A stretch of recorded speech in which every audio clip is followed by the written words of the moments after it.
కార్యక్రమానికి వచ్చేసిన general manager Salem Raj గారు, అలాగే గని మేనేజర్ శ్యామ్ ప్రసాద్ గారు, మిగతా నాయకులు, కార్మికులారా శుభోదయం. మీ నాయకులందరూ ప్రపంచాన్ని అంతా చుట్టూ వచ్చేసారు. ఇక నాకు చెప్పాల్సింది కూడా ఏమి మిగలలేదు. పండగ విశిష్టతను చెప్పారు, మన చుట్టూ జరుగుతున్నటువంటి సమస్యల గురించి కూడా వివరించారు. నేను కేవలం ఒక 10 నిమిషాలు మీ ముందు అసలు ఈ మానవ జన్మ విశిష్టత ఏంటో తెలుపుతూ మనం ఎందుకు కలిసి ఉండాలి, ఎందుకు మనం నీతిగా నిజాయితీగా జీవించాలి అనేటటువంటి విషయాన్ని మిత్రులారా, పండగ అంటేనే ఆనందం. దాన్ని అందరూ పంచుకున్నప్పుడే ఇంకా ఆనందంగా ఉంటుంది. మనం ఒక్కడమే ఆనందంగా ఉంటే మన చుట్టూ ఆనందంగా లేదండి. మన ఇల్లు పరిశుభ్రంగా ఉంది, మన చుట్టూ కంపు కొడుతుంది, అప్పుడు మనం ఆరోగ్యంగా ఉండం కదా. అందుకనే మనమందరం ఆనందంగా ఉండాలి అని అంటే మన చుట్టూ ఉన్న వారికి కూడా ఆనందాన్ని పంచడానికి ప్రయత్నం చేయాలి. ముఖ్యంగా రంజాన్ పండుగ కానీ మిగతా ఇతర ఏ పండుగలు కానీ మనిషిని మనిషిగా, మంచివాడిగా, మానవతా విలువలు కలిగినటువంటి ఒక మహనీయుడిగా మలచడానికి వస్తాయి. ఎందుకంటే మనిషికి మాత్రమే ఒక స్వేచ్ఛను ఇవ్వడం జరిగింది. మంచి చెడుల విచక్షణతో పాటు తన ఇష్టమైతే మంచిని చేయడం, లేదా అంటే ఈ 3 నాళ్ల జీవితంలో తన ఇష్టం వచ్చినట్టుగా జీవించేటటువంటి స్వేచ్ఛ కేవలం ఒక మానవ జీవికే ఉంది. కోటాను కోట్ల జీవరాశులు ఈ ప్రపంచంలో ఉన్నప్పటికీ ఆ విశిష్టత కలిగినటువంటి మనిషి కోసమే ప్రపంచమంతా కూడా పనిచేస్తుంది. అలాంటప్పుడు ఆ మనిషి మనిషిగా తన జీవిత మర్మాన్ని గ్రహించడం కోసం ఈ పండుగలు అనేటివి మన ముందుకు వస్తాయి. ముఖ్యంగా రంజాన్ పండుగ మీ అందరికీ తెలుసు, ఇందాక రజాక్ భాయ్ చెప్పినట్టుగా ఇది మానవ జీవిత మర్మాన్ని. ఎందుకంటే అమ్మ గర్భంలో నుంచి ప్రారంభమయ్యే ఈ జీవన పయనము 9 నెలల కాలంలో అమ్మ కడుపులో ఉంటాం, బొడ్డు పేగుతో ఆహారాన్ని తింటాం, ఆ తర్వాత ఈ లోకానికి వస్తాం. ఆ చిన్న వయసులో అతడు కావలసినటువంటి ఆహారాన్ని అమ్మ రొమ్ముల్లో పాలను రక్తంగా మార్చి మనం తాగుతాం. ఆ తర్వాత పైనుంచి వర్షాన్ని కురిపించి రకరకాల పంటల్ని పండించి ఆ పంటల ద్వారా ఆహారాన్ని పొంది పయనాన్ని ముందుకు సాగిస్తూ ఉంటాం. అమ్మ కడుపులో ప్రారంభమవుతుంది, నడుస్తూ ఉంటుంది యవ్వనం, బాల్యం, యవ్వనం, వృద్ధాప్యం, మృత్యు. మళ్ళీ తిరిగి 6 అడుగుల మట్టిలో కలిసి ముగిసిపోతుంది. మనందరికీ తెలిసిన సత్యం. ఎందుకు జాతస్య మరణం ధ్రువం కుల్లుం నఫ్సిన్ జాయికతల్ మౌత్. పుట్టిన ప్రతి జీవి కూడా ఏదో ఒక రోజు ఈ లోకాన్ని విడి వెళ్ళిపోతుంది. మరి చావు పుట్టుకల మధ్య జీవిత మర్మాన్ని గ్రహించాల్సినటువంటి అవసరం, మనిషిగా తనకు లభించినటువంటి జీవితాన్ని అర్థం చేసుకోవాల్సినటువంటి అవసరం ఉంది. అందుకోసం మనుషుల పుట్టుక ఒకటే, మనుషుల జీవిత విధానం ఒకటే. అది అమెరికా అయినా, ఆఫ్రికా అయినా, ఏ ప్రదేశమైనా, నల్లవాడైనా, ఎర్రవాడైనా, కేవాడైనా అతని జీవిత విధానం ఒకటే అయినప్పుడు అతన్ని సృష్టించినటువంటి సృష్టికర్త కూడా ఒకటే. ఆ సృష్టికర్త ఈ జీవితాన్ని ఇచ్చాడు. ఇందాక పెద్దలు చెప్పారు కదా, నీతిగా నిజాయితీగా మనం జీవించాలి అని అంటే ఎవరినో చూసి ప్రపంచంలో ఏదైనా ట్రాఫిక్ కానిస్టేబుల్ నిలబడితే మనం ఆ ట్రాఫిక్ రూల్స్ ని పాటిస్తాం. ఎందుకు అతను చూస్తున్నాడని. అతను లేకపోతే దాన్ని తెప్పేసి వెళ్ళిపోతాం. అలాగే ఆ సృష్టికర్త అయిన దేవుడు ఒకడు ఉన్నాడు, అతను నాకు జీవితాన్ని ఇచ్చాడు. అమ్మ కడుపులో 3 చీకటి పొరల మధ్య ఒక చిన్న నేను నేను అని విరవీగి, ఇక్కడ కాస్త అధికారం వస్తే, కాస్త అందం వస్తే, కాస్త బలం వస్తే, కాస్త ధనం వస్తే, నా అంతటి వాడు లేడు అని విరవీగేటటువంటి ఆ జీవిని గురించి చెప్తూ ఖురాన్ మొదటి వాక్యం ఏమంటుందంటే, ఇఖ్రా బిస్మి రబ్బికల్లజీ ఖలక్ ఖలఖల్ ఇన్సాన మిన్ అలక్. జ్ఞానాన్ని ఆర్జించు, నీకు ఇచ్చినటువంటి తెలివితేటలను ఉపయోగించి నిన్ను నువ్వు తెలుసుకో. నువ్వు గర్వించాల్సినటువంటి అవసరం ఏమీ లేదు. నీ అందాన్నో, నీ బలాన్నో, నీ దీన్నో చూసుకొని ఎందుకు. ఖలఖల్ ఇన్సాన మిన్ అలక్, నువ్వు పేరుకుపోయినటువంటి ఒక రక్తపు మాంసపు ముద్ద, నెలవారి అమ్మ గర్భంలో నుంచి కారిపోయేటటువంటి రక్తాన్ని మాంసపు ముద్దగా చేసి ఇంత అద్భుతంగా మలిచినటువంటి ఆ సృష్టికర్తను గుర్తించు.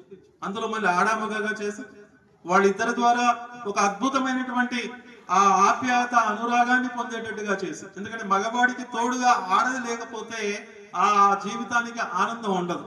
కానీ ఆ ఆనందాన్ని కేవలం 3 నిమిషాల సుఖం కోసం కాకుండా ఆ భార్యను భార్యగా గుర్తించాల్సినటువంటి అవసరం ఉంది. అందుకనే ఈ రంజాన్ మాసంలో అవతరించినటువంటి ఖురాన్ గ్రంథం ఏదైతే ఉందో, ముందుగా మనల్ని ఈ లోకంలోకి తీసుకొచ్చిన తల్లిదండ్రులతో మంచితనంతో వ్యవహరించమంట. దురదృష్టవశాత్తు ఈనాడు ఏమవుతుందంటే 9 నెలల్లో నవమాసాలు కడుపులో మోసి ప్రాణాన్ని సైతం పణంగా పెట్టి లోకంలోకి తెచ్చి 2 సంవత్సరాలు తన రక్తాన్ని పాలగా చేసి తాగించి రాత్రులు నిద్రాహారాలు మాని మనల్ని పెంచి పోషించి ఒక స్థితికి తీసుకొచ్చినటువంటి తల్లిదండ్రుల్ని ఈనాడు మనం చూడట్లేదు. ముసలి వాళ్ళు అయిన తర్వాత వాళ్ళని పట్టించుకోవట్లేదు. మనకు ఆ ఉద్యోగాలు ఇచ్చి ఇక్కడ సింగరేణి వ్యాప్తంగా తల్లిదండ్రుల ఉద్యోగాలు పొందిన వాళ్ళు కూడా చాలా మంది ఉన్నారు. సరే, వాళ్ళు ఉద్యోగాలు పొందకపోయినా స్వయం శక్తితో ఉద్యోగాలు పొందినా కూడా ఆ తల్లిదండ్రులు చేసినటువంటి సేవను మర్చిపోయి ముసలితనంలో వాళ్ళని మనం సరిగ్గా చూడట్లేదు.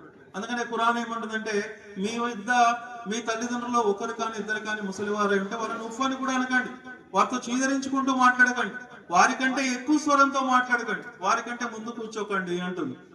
అవునా? మీ ఆయువు ఆరోగ్య ఐశ్వర్యాలు వృద్ధిలోకి రావాలి అని అంటే ఎవరు కోరుకోరండి? నాకు మంచి స్థితిలో ఉండాలి, బాగా ధనం ఉండాలి, నేను ఆరోగ్యంగా ఉండాలి అని ఎవరు కోరుకోరు అండి? అవి కావాలి అంటే నీ తల్లి దీవెనలు తీసుకో అన్నాడు.